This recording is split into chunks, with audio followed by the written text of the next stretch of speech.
After 230 hours of playing Stalker 2, I wanted to share my thoughts as someone who is a newer Stalker fan. I've known about Stalker since 2015, but got really into it in early 2024. This video will be split up into different aspects of the game, including its technical state, mechanics, story, and a few more points.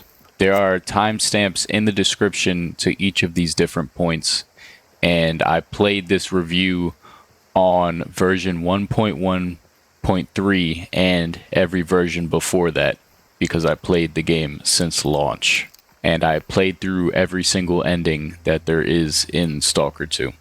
Overall, bugs were not as much of a problem for me as they were for other people, but I did experience some of them. The most popular of Stalker 2's bugs is the AI's combat systems and A Life systems. One of the most unique aspects of the original trilogy of Stalker games was the AI and the A Life system. In the original games, the combat AI was smart, often trying to flank you, seeking cover, and making different decisions based on the combat situation that the AI was in. Even the mutant AI had different behaviors depending on the mutant type. Dogs in the original trilogy didn't always attack on sight. Flesh almost never attacked you on sight. But in Stalker 2, the combat AI is still, in my opinion, better than other first-person open-world shooters AI. The AI will flank you and try to flush you out with grenades, and sometimes they will even utilize cover. But Stalker 2 is simply not on the same level as the original trilogy in terms of combat AI. Aside from the wonky pathfinding and shotgun snipers that are in Stalker 2, the major loss of Stalker 2's combat AI capabilities are as follows. They often will not use cover if combat is initiated out in the open world, opting to slowly walk towards their target even with cover available to them in the surrounding area. The AI would rather get into a gunfight as close as they can to the target that they're trying to kill rather than use cover and distance to their advantage, compared to the trilogy where the AI would use trees and even bushes to reload and take cover if needed when in a firefight. In Stalker 2, the AI will kill downed enemies the same as the trilogy, but the difference in Stalker 2 is the AI will shoot the downed enemy as if it's still a threat with their main assault rifle. During the firefight, they'll just spray into the downed enemy, but in the original trilogy, they would wait until after combat, and then they would finish off whoever was still left wounded on the enemy side with a pistol or any sidearm, or even their main weapon. In the original trilogy, the AI would fight differently based on the weapon that they had equipped. In Stalker 2, an AI with a shotgun or a sniper will both try to shoot you with the same strategy, no matter if they have a shotgun or a sniper. Oftentimes, the shotguns can hit you accurately from a distance, which is very annoying and is a major bug that they have to fix. In the original trilogy, mutants had injury animations based on where they were shot. Dogs would often be seen walking with one leg up or limping. In Stalker 2, this is not the case. There are extremely rare reports of players seeing injury animations on mutants in Stalker 2, but I have not seen or confirmed this, which means that the system is broken and it's in the game, or people are seeing things that aren't actually there. In my opinion, the Stalker 2 mutant combat AI is dumbed down to monster enemies that have different movesets and strategies, but are not unique in their actual behaviors. That makes them feel believable and unique compared to the trilogy's mutant AI, which felt more unique and believable based on what they would do in their behaviors inside and outside of combat. For example, the Chimera would often stalk and hunt you down from a distance in the open world in the original trilogy, at least in my experience of Call of Pripyat. But in Stalker 2, Chimera are more like gatekeeping boss battles that are only tied to scripted events, missions, or specific locations. For instance, the Chimera in Pripyat, in that one room where you're trying to you throw a grenade into to open the door that is locked, and there's a Chimera inside. It's more like a weird boss enemy instead of like in Call of Pripyat. I was walking around the open world, and I guess the A Life system must have spawned in a Chimera, and it just jumped out and insta-killed me from behind out of nowhere. I didn't even know it was there. It wasn't like tied to a certain location or a certain mission. This was just open world gameplay. The Chimera stalked me and then hunted me down and killed me. I'm hoping all of these problems are bugs and not dumbed down AI, because in the case that it is dumbed down AI and an intentional game design, it might take a long time to implement into Stalker 2. But I personally have faith in GSE that they will improve these AI behaviors and make it even better than the trilogy. Stalker 2's A Life system is one of the things that I was most excited about while waiting for the game to come out. They advertised an A Life 2.0 that is supposed to simulate an immersive world where AI will try to take territory for their faction or make money for themselves, travel throughout the zone, hunt artifacts, and try to get good loot similar to the player and totally independent of the player's actions. Now, seeing as this was advertised as a 2.0, you would expect it to be better than the original trilogy's A Life. But the A Life system in Stalker 2 is anything but better than the original trilogy at the time of this review on version 1.1.3. Stalker 2 on launch would spawn in enemies in close proximity to you, often right in the corner of your vision, or when you would enter a building, at least in my experience, 1 second later there would be NPCs spawning in out of nowhere, outside of the building. This was extremely disappointing to me, as A Life is what I look forward to the most in this game. Especially, they said A Life 2.0, I was super hype. I couldn't wait to see what they added on to the original A Life system.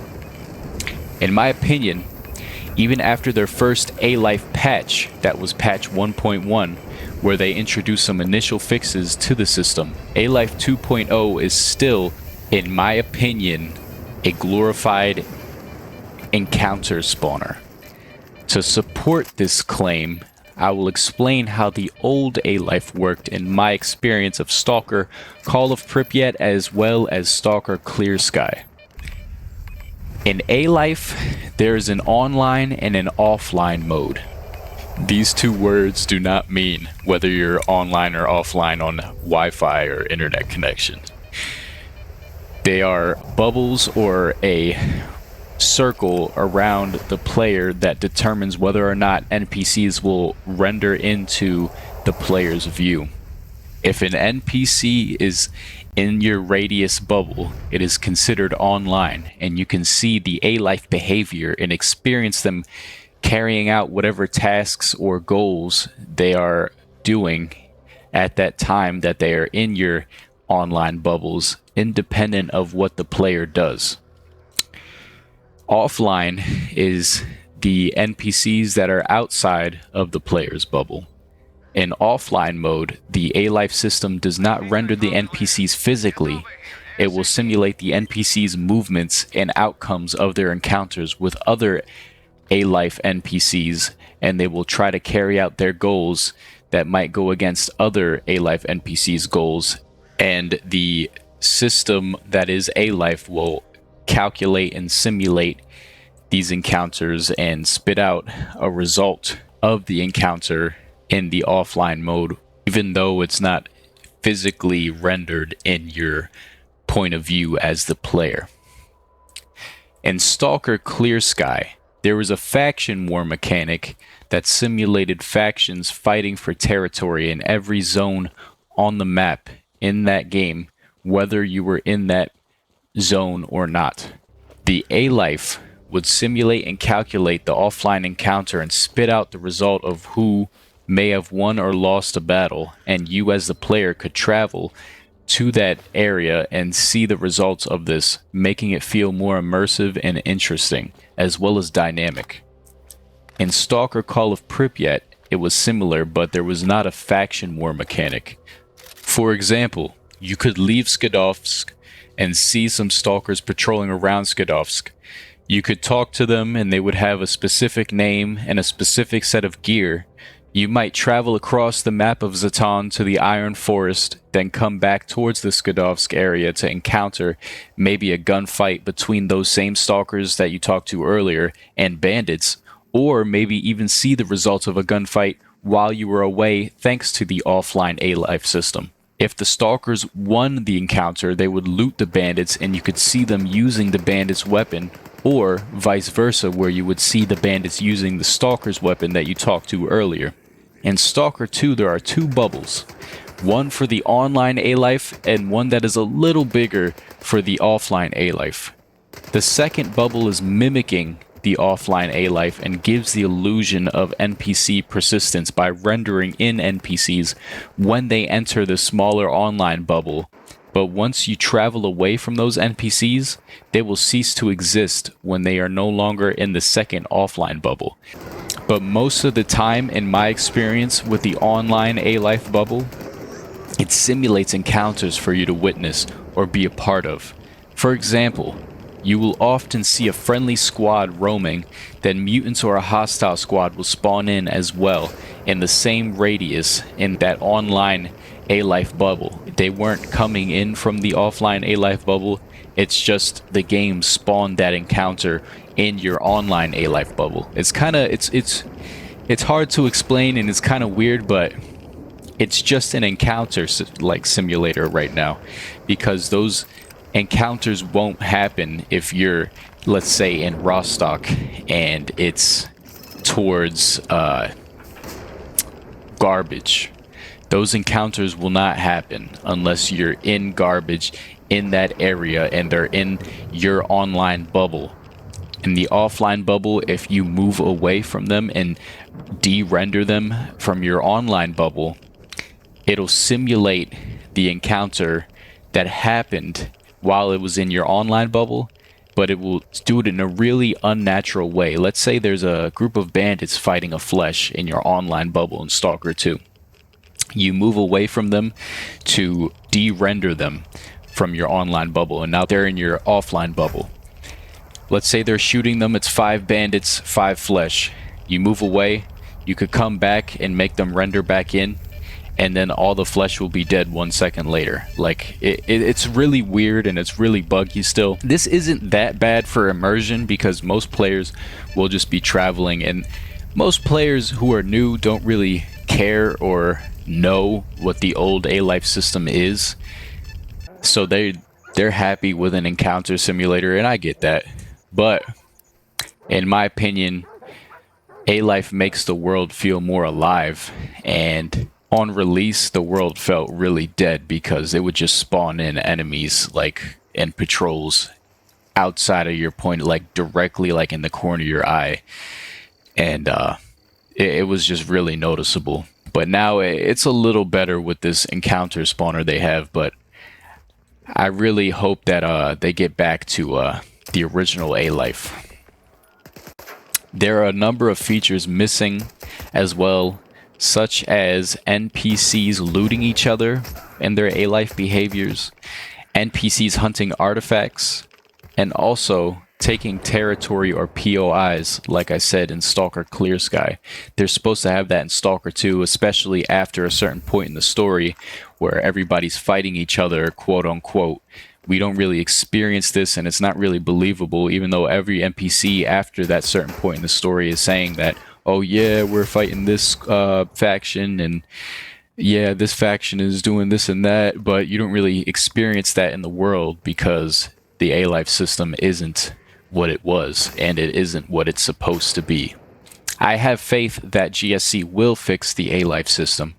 A lot of people say it can't be done because of Unreal Engine 5, but they also said that the game wasn't moddable because of Unreal Engine 5. And if you go on Nexus, like, I modded the game a few times, and it's like the easiest thing. Like, I've never had a game be this easy with modding. It's literally a lot of it is just drag and drop files, and the game is modded. We'll see how it is when they release modding tools, how complicated it can be. But right now, in my experience, this game is actually one of the easiest modded games that I've ever had experience modding. That being said about the A Life system, keep in mind that the older titles were also broken at launch, and sometimes still require a modded patch to fix certain bugs. So, I have faith in GSC that they will fix the A Life system, and it will be better than the old A Life system. There are a number of little bugs that you will experience that aren't game breaking, but could be immersion breaking depending on who you are. For example, there are NPCs that will float on the regular when laying down or won't assume a laying position when they should be laying down. And other small miscellaneous weird bugs of that nature that aren't really that bad, but are noticeable. Some people state that their game is unplayable due to memory leaks and unstable frame rate. I didn't experience memory leaks until the latest patch 1.1. Now I experience them after an hour or two of playing the game. These memory leaks cause your RAM usage to go up to almost 100% and slow down the game's FPS tremendously. This problem does cause the game to be unplayable, but it isn't a constant issue for me, so I can't speak on the game being unplayable. Maybe somebody else's experience is different, and that's why there's a lot of people saying that the game is unplayable, but for me personally, it's not unplayable.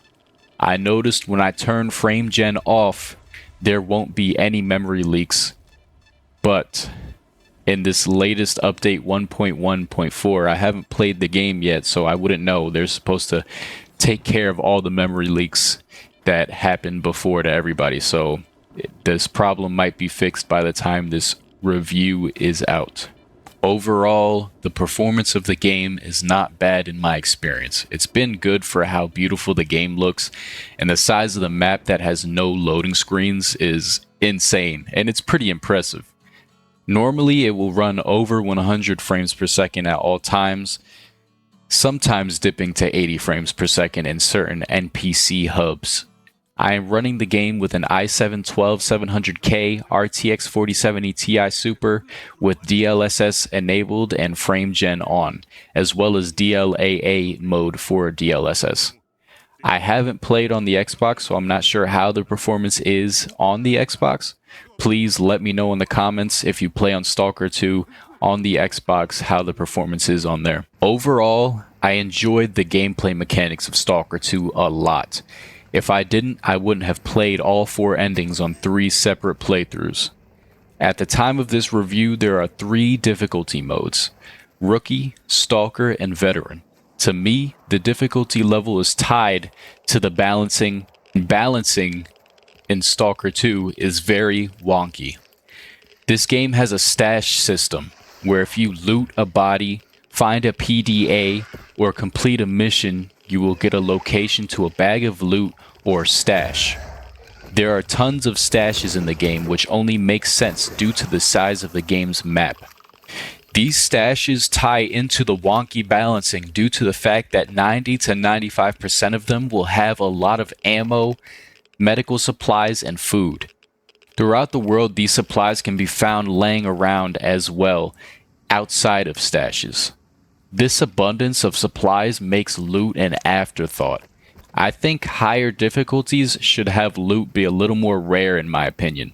This could be the case, I wouldn't know because I've only played the game on the max difficulty, but let me know in the comments if this is the case, that loot is more rare on veteran difficulty compared to rookie difficulty.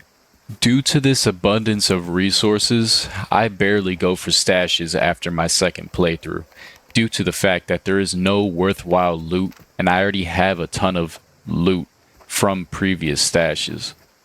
But if GSC added more weapons and armor to these stashes to encourage exploration and finding them, that might affect how easy it is to make money in the game.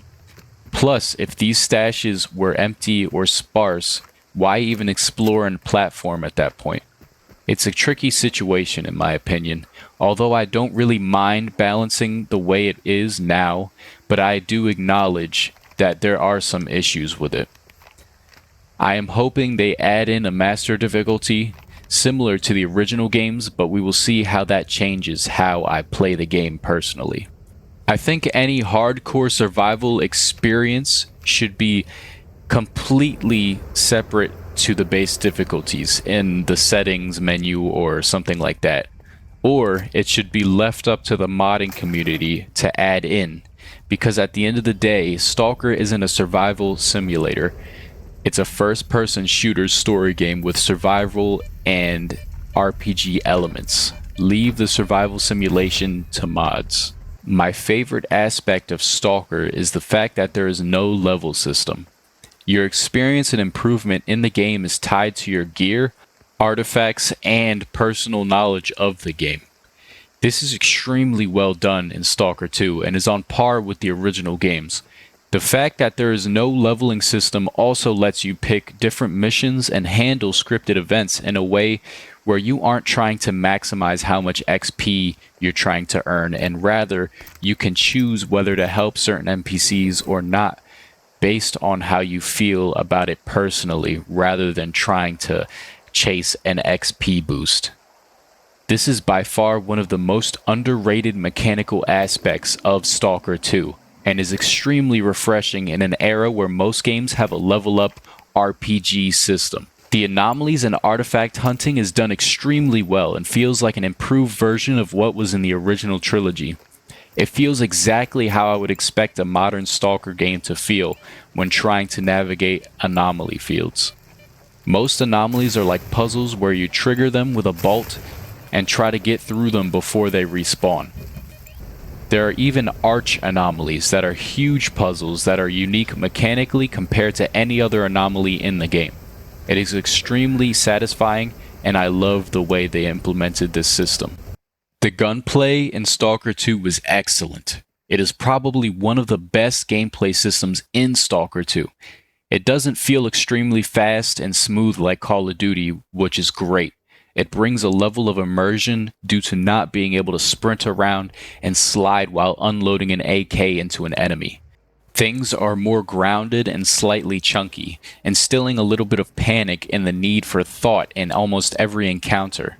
Although things like damage per caliber and bullet trajectory are a little wonky, this mechanic still blows a lot of other games out of the water. Platforming is a very well done system in my opinion. There was a lot of platforming in the original games and even more platforming in Stalker 2. That doesn't feel out of place or tedious. It is a very old school mechanic that fits very well into the world of Stalker. A lot of locations will have loot hidden behind platforming puzzles that will include things like anomalies and locks or wooden boards to shoot to unlock certain entrances, or maybe a window. It makes me feel more clever than I actually am when completing these puzzles, which I think is one of the most important features of a video game. Not holding the player's hand lets the player feel more satisfied in the end. Progression is handled in a way that is up to the player's exploration choices. I enjoy this system, but it should be balanced just a little bit. If you want, you can get the best gear in the game right away if you go to certain locations. This does not bother me at all due to me trying not to die as much as possible on my playthroughs, but it would be nice if certain regions spawned in deadlier enemies to make it riskier while you're going after certain gear. This progression system might be affected by A Life, and it could balance itself out, like I said, spawning in deadlier enemies, but we'll see. Overall, the progression in this game is pretty satisfying due to it relying on whether you actually explore the game that GSC created. I think GSC pulled this off very well, but I would love to see more NPCs that have varying weapons, maybe even with attachments to make things unique to every playthrough. Imagine just getting to the garbage in a squad of ward with upgraded weapons with maybe a scope or an underbarrel grenade launcher as patrolling. This would encourage the player to try to get their hands on that gear to use or sell if they can't afford to repair it. This may be fixed along with A Life, like I said, and it would expand on the progression system, making it more dynamic. Exploration is where this game really shines. Being able to explore this beautiful exclusion zone is next level immersion. Every location feels extremely handcrafted, whether it's a POI or not. The map is so large that in 230 hours I still haven't been to every location or experienced the different scripted interactions that can be at each location. Sometimes the same locations will have multiple scripted encounters based on the time of day and how far you are into the story. GSC made each location almost one-to-one with the real Chernobyl exclusion zone, excluding the anomalies, mutants, and certain buildings and facilities. If you base a video game's value on whether you can replay it, Stalker 2 is extremely replayable. There are a multitude of different dialogue options and cutscene variations for each playthrough. When A Life is fixed, it will provide a different experience in the open world with every playthrough. The story is phenomenal, and in my opinion, you need to play through each ending to get the full picture of what's happening. I played through every ending, and it's still hard for me to fully understand why certain things played out the way they did. The graphics in this game are some of the most beautiful I have seen in a video game. But some moments the lighting can look horrible, and other moments the lighting can look photorealistic. The art style is top tier, with all of the mutants and human NPCs' armor sets blending into the world extremely smoothly. Even the anomalies feel grounded and match the vibe of the abandoned Soviet time capsule that is the Chernobyl exclusion zone. The environmental storytelling is top-notch. You really get the sense of how long the zone has been around when you come across some of the skeletons that you can recognize from events from previous games. The dynamic weather system is excellent. They have rain, thunderstorms, green windy storms, foggy days, clear days, and emissions. Emissions are a storm that turns the sky red and will kill you if you don't find shelter. There are scripted emissions as well as random emissions that happen dynamically. I noticed the green windy storms are mainly in the beginning of the game when you're in Zalicia and Garbage, and after a certain point in the story they don't happen anymore. I don't know if that's a bug or a design choice, but I'd love to see more of them throughout the entire game. Please, GSC. If that's a bug, please patch it. To me, the game is not as scary as the original games, especially some of the underground areas. I expected it to be a little spookier than it came out.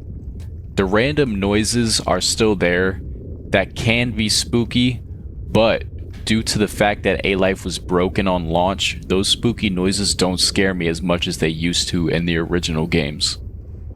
The atmosphere of the cutscenes had their ups and downs. With all of the trailers that they released, did expect some minor changes to the cutscenes. But most cutscenes on release were changed in a lot of ways. The voice acting is different on how things are delivered by the voice actors. The lighting of the scenes are different, with the trailers having way more dramatic lighting than what we got in release.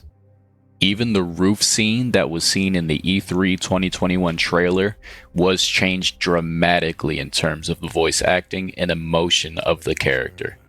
That scene is by far the biggest disappointment to me in terms of all of the scene changes that were made. The audio design is extremely immersive and on par with the original games in terms of ambient noises of mutants and stalkers in the zone. The gunshots sound great, and even echo out after each shot. The soundtrack in the open world is great. Some of the different cutscenes and major story moments have extremely memorable music tracks playing in the background.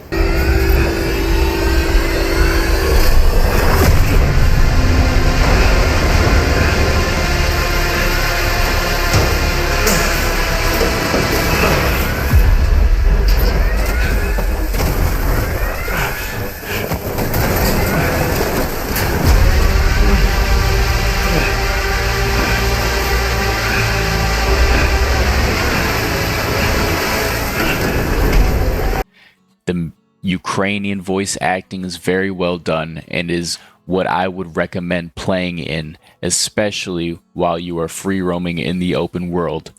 I don't mind the English voice acting either, especially for some of the main characters in cutscenes. I think the English voice actors did pretty well. There are radios scattered throughout the world and different NPC hubs that play Ukrainian music with hundreds of different tracks that make the world feel even more immersive. Overall, the audio in this game is top tier, excluding some of the unintended audio bugs. The side quests fit into the world of Stalker almost perfectly. None of them felt ungrounded. There are a very small amount of side quests that are long stories. Most of them can be done quickly and add some backstory to certain characters, but not by much. Almost all side quests consist of a character sending you to collect something or kill someone, which in my opinion fits Stalker very well. There are 1 to 2 side missions that are memorable, strung out adventures. For example, the In the Name of Science mission goes on for a long time, but is actually interesting and adds more lore and insight into the scientists and world of Stalker. It left me wanting more side content like this, that adds depth to the characters and more information about the zone. A lot of side content is stumbled upon in scripted events and encounters throughout the world. They are mostly quick side missions to help someone fight mutants or interrupting bandits making an exchange. I love these little moments and I think there are a good amount of them already, at least in the first few parts of the zone. I'd love to see more of these in places like the Duga, Pripyat, Jupiter, and even places like the swamps after completing a certain part of the story. The world doesn't need to be packed with this content, but the lack of it later in the game is noticeable. In my 230 hours of playing the game, I still haven't experienced all of these encounters, which is extremely impressive.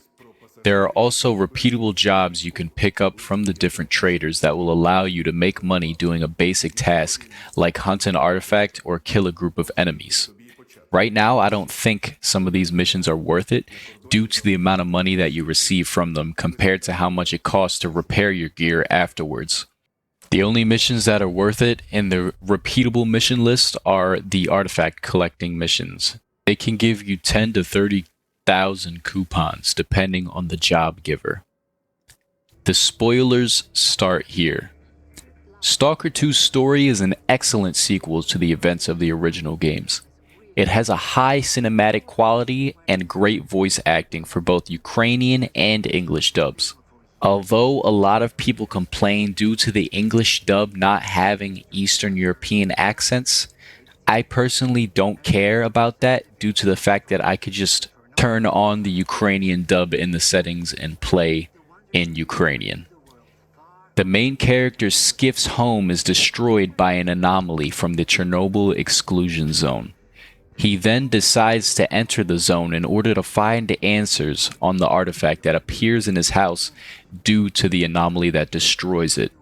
Skiff is quickly put into the violent and unforgiving nature of the zone when he is set up and gets the artifact taken from him. This forces Skiff into a hunt for the artifact where he is given different choices on who he can help and how he can go about solving different situations in the story. From here, Skiff figures out that there is something more going on than just him getting robbed. This is where Stalker 2 does RPG elements better than a lot of RPG games nowadays. Depending on whether you side with Spark or the Ward, can affect how you play and will affect what you see in each playthrough. Siding with the ward gives you access to more bases and resources that you would not have when siding with Spark. Siding with Spark can limit you due to them not really having a base to themselves, and you even lose access to a neutral base later on in the story. Both playthroughs provide different missions and perspectives of main story moments, as well as explaining different lore aspects that you would miss if you didn't play a second playthrough. In my opinion, playing the game multiple times will help you understand the different plot points because Stalker's story can be confusing and has more going on than what it shows you on the surface.